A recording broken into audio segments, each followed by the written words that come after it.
Welcome back. جی ناظرین، آپ دیکھ رہے ہیں دا برینز ELC TV اور آج کے ہمارے مہمان ہیں ہمارے ماہر تعلیم محمد حسین عسکری صاحب، اور ہم ان کے جو تعلیمی تجربات ہیں ان کی روشنی میں آج مستفید ہو رہے ہیں. آپ نے بڑی اچھی بات کی ہے جو گھر کا ماحول ہے. آپ ذرا یہ بتائیے گا، جو اسلامیات کا نصاب ہے ہمارے پلے گروپ سے لے کے انٹر تک، گریجویشن میں تو ہماری اسلامیات نہیں ہوتی ہے، اور اسلامیات ہوتی ہے اردو نہیں ہوتی ہے، اس پہ بھی بات کریں گے ہم.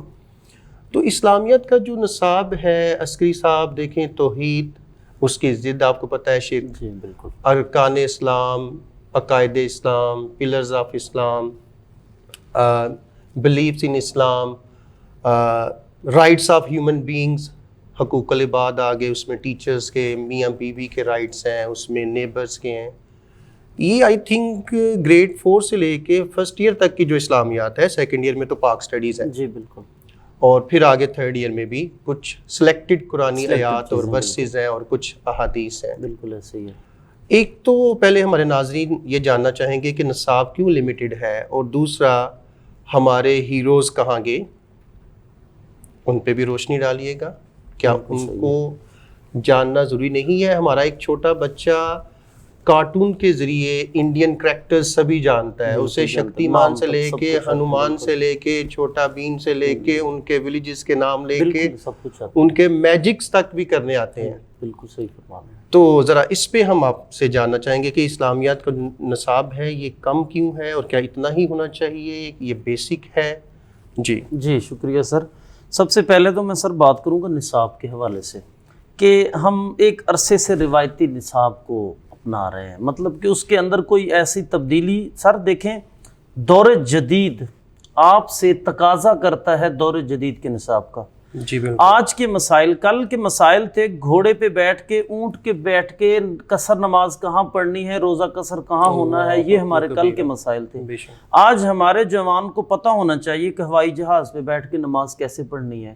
جی وہ اس پہ قیاس کرے، اس پہ کیا کیا چیزیں ضرورت ہیں. اصل چیز سر یہ ہے کہ ہمارے ہاں جو نصاب متعین کیا جاتا ہے، اگر آپ دیکھ لیجئے خاص کر گورنمنٹ کے نصاب کو، تو وہ سابقہ 20 سالوں سے وہی نصاب آ رہا ہے جو چل رہا ہے. اب تو پرائیویٹ سیکٹر اور پبلک سیکٹر کا جو نصاب ہے اس کو ایک کیا جا رہا ہے. اس پہ کچھ ہمارے جو اپریہینشنز اور تحفظات ہیں وہ ہیں، ٹھیک ہے، ہونے چاہیے. شرط یہ ہے کہ جو نصاب ہم چاہتے ہیں، اب دیکھیں سر پرائیویٹ سیکٹر میں کام کر چکا ہوں، بہترین طریقے سے وہ اسلامیات کو تقسیم کرتے ہیں. قرآنی حصہ ہے، اخلاقیات ہے، سیرت ہے، اور آخر پر ہمارے ہیروز ہیں، ہمارے جو قائدین.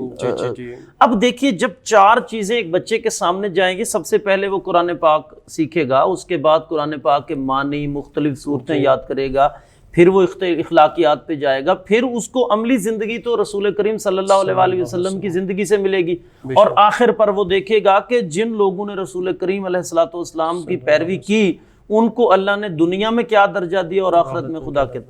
اب جو اسلامیات ہے، اب 6 کلاس کی اسلامیات دیکھ لیں یا 7 کی دیکھ لیں، وہاں پر سمپلی سر حج کے مسائل ہیں، کوئی شک نہیں ہونے چاہیے، یہی مسائل ہیں، اور انہی کو تروڑ مروڑ کے پیش کیا جا رہا ہے. ضرورت اس امر کی ہے. اب مدارس کے اندر جو اسلامیات کا نصاب پڑھایا جا رہا ہے، اب سر مدارس کا پڑھا لکھا بچہ جو ہمارا ہے، اس کے اندر جیسے آپ نے شروع میں فرمایا کہ اس کے اندر تو خزانہ ہے، بہت زیادہ علم ہے، مگر اس کے مقابلے میں اسکول لیول پر اور کالج لیول پر سر کیا وجہ ہے کہ ہمارا سیکنڈ ایئر کے اندر اسلامیات کو سکپ کر دیا گیا؟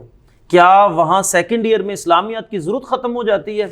پھر سر دیکھیے، میں خود اس چیز کا قائل ہوں کہ آپ پہلی کتاب سے، کلاس کی کتاب سے لے کے سیکنڈ ایئر تک چلے جائیں تو پہلا سبق ہمارا آج سے 10 سال پیچھے چلے جائیں تو رسول کریم صلی اللہ علیہ وآلہ وسلم کی ذات مقدسہ پہ ہوتا تھا، ان کی سیرت مبارکہ پہ ہوتا تھا. اب آج آپ دیکھ لیں تقریباً وہ ختم ہو گئے. فرسٹ ایئر میں غزوات کے متعلق ہوتا تھا، فرسٹ ایئر میں کیا ہے، اردو کی اگر میں بات کروں اسوہ حسنہ ہے. سیکنڈ ایئر میں انہوں نے حضرت عمر بن عزیز رضی اللہ تعالیٰ عنہ کو شامل کیا، مگر میں سمجھتا ہوں کہ ان سے بڑھ کے جو ہستی ہیں پہلے، اب رسول کریم صلی اللہ علیہ وآلہ وسلم ہمہ جہت شخصیت ہے. کائنات کا کوئی بھی ایسا شعبہ نہیں ہے جن میں ہمیں وہاں سے سیرت نہ ملے.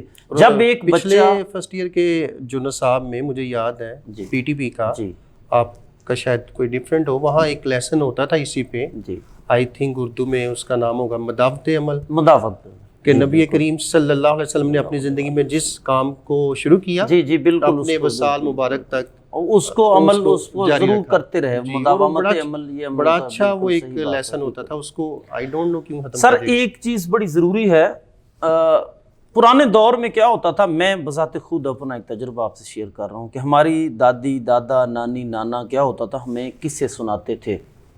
ان قصوں کے اندر کیا ہوتا تھا, ایک درس ہوتا تھا.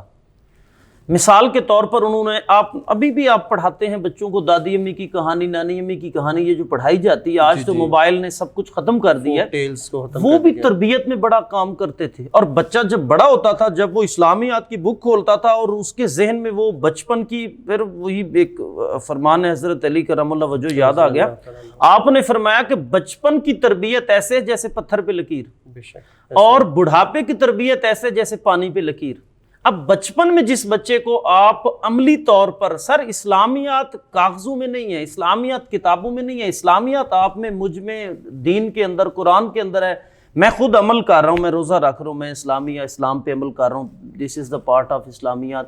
اچھا, آپ کا سبجیکٹ کیونکہ اردو ہے اور اردو سے بھی ہم اسلامیات کا کام لیتے رہے ہیں, جیسا کہ آپ نے کہا کہ یہ چیپٹرز شامل ہونے چاہیے جو نہیں ہیں, تو آپ سمجھتے ہیں کہ اردو کی زبان سیکھنے کے لیے جو شاعری ہے اور پھر وہ والی بمباسٹک اور ڈیکوریٹڈ ورڈز والی شاعری, فصاحت و بلاغت والی, فصحا و طلاقہ والی, بالکل میر تقی میر کو لیں, میر درد کو لیں, مرزا غالب کو لیں, ایون ڈاکٹر اقبال کو لیں, بالکل ایسے ہی ہے. ہم تو ایم اے اردو کرنے کے بعد بھی بانگے درات و درکنار ان کی شکوہ جواب شکوہ کے لیے 2 مرتبہ اردو لغت کا سہارا لیتے ہیں. تو شاعری کو ختم کر کے جو آپ کہہ رہے ہیں اس طرح کی تمثیل ہو گئی اور واقعات ہو گئے اور فوک ٹیلز شامل کیا جا سکتا ہے, لیکن یہ شاعری ایک ضروری حصہ ہے. ادب جو ہے, آپ خود ادب سے تعلق رکھتے ہیں, ادب شاعری کے بغیر نامکمل ہے, پہلی چیز. دوسری چیز یہ ہے کہ جو خیالات شاعری میں پروئے جا سکتے ہیں, ضروری نہیں کہ وہ نثر میں آپ پرو سکیں. آپ نے غزلیات کی بات کی, ہمارے ہاں غزلیات جو ہیں وہ ایک مجاز اور ایک حقیقت سے تعلق رکھتی ہیں. دنیا سیکھنے کے لیے میں سمجھتا ہوں کہ غزل لوگ جو بھی کہیں, لیکن میرے نزدیک غزل جو ہے یہ ضروری پارٹ ہے ایک بچے کا. اب اس میں کیا ہے سر کہ جب بچہ ہمارا 9th کلاس میں آتا ہے 8th کلاس سے, اور اس کو ایک نئی صنف پڑھا دی جاتی ہے غزل کی, اور اس میں مثلاً ایک شعر ہے غزل کا کہ ناز کی اس کے لب کی کیا کہیے, پنکھڑی گلاب کی سی ہے. اب اس بچے کو بتانا ہے کہ یہ محبوب کے لبوں کے متعلق بتایا گیا ہے. اب یہ بڑا اہم نکتہ ہے, لیکن یہ استاد پہ ڈیپینڈ کرتا ہے, منحصر ہے کہ وہ محبوب کو کس قدر پالش کر کے اس کے سامنے رکھتا ہے. شاعر نے تو بات کر دی ہے, اب مجھ پہ ہے کہ میں یا تو محبوب ایک مجازی انسان کھڑا کر دوں اس کے آگے, یا ایک ایسا کریکٹر کھڑا کر دوں جو اس کے دماغ کے اندر ثبت ہو جائے. اچھا, شاعری تو ضروری ہے, ہم اس سے ایگری کرتے ہیں. تو جو موجودہ دور کے آپ کے بڑے اچھے پوئٹس اور یا پوئٹس ہیں, جیسے پروین شاکر ہیں, احمد فراز ہے, اور دوسرے بھی ہیں, بہت سے جو ہمارے شاعر ہیں انہوں نے لکھنا چھوڑ دیا ہے کہ ہمیں تو کوئی پڑھتا ہی نہیں ہے, یہ تو پرانے ہی ہمارے جو بابا اردو ہیں, جو پائنیئرز ہیں, انہی کو لے کے بیٹھے ہوئے ہیں. ایک تو یہ بھی بتائیے گا, اور دوسرا دیکھیں آپ نے بڑی اچھی بات کی ہے کہ رول آف ٹیچر پھر آ گیا اور سکلز آ گئی کہ وہ کیسے اس عشق حقیقی کو کیسے ادھر میں کنورٹ کرتا ہے اور کس طرح ادھر لے کے جاتا ہے, اس بچہ کیا سوچ رہا ہے. تو بچہ تو عسکری صاحب میں سمجھتا ہوں ٹو بی ویری فرینک, وہ تو 9th-10th میں رٹا لگا رہا ہوتا ہے اردو کو. ایون وہ دیکھتا ہے کہ یہ ایک خلاصہ جو ہے علمی والوں کا ہے, یا یہ جو ہے ٹرینڈ والوں کا ہے, یا کمپریہنسو ہے, یا کنسائز ہے, یا کوئی بھی ہیلپنگ بک ہے یا کی بک ہے, اس میں لکھا ہوا ہے شاعر کہتا ہے, وہ لکھتا ہے شاعر کہتا ہے. بالکل ایسے ہی ہے. ایون اگر ہم آپ کے اردو ادب کی بات کرتے ہیں تو اس میں جو ہمارے ہیلپنگ وربز آ جاتے ہیں, ٹھیک ہے, یا کوئی بھی گرامر کا رول آ جاتا ہے, اس میں اگر لکھا ہوتا ہے کہ علی اسکول جاتا ہے تو بچہ اس کو اکبر یا اسد نہیں کرتا کہ کہیں مجھے ٹیچر فیل نہ کر دے. یہ کریمنگ کے متعلق بھی ذرا بتائیے گا, جو شاعری میں بھی ہے, پروز میں بھی ہے, ایپلیکیشن لیٹر میں بھی ہے, سینٹینس میکنگ میں بھی ہے, ایڈیمز میں بھی ہے, ایڈیومیٹک فریزز میں بھی ہے.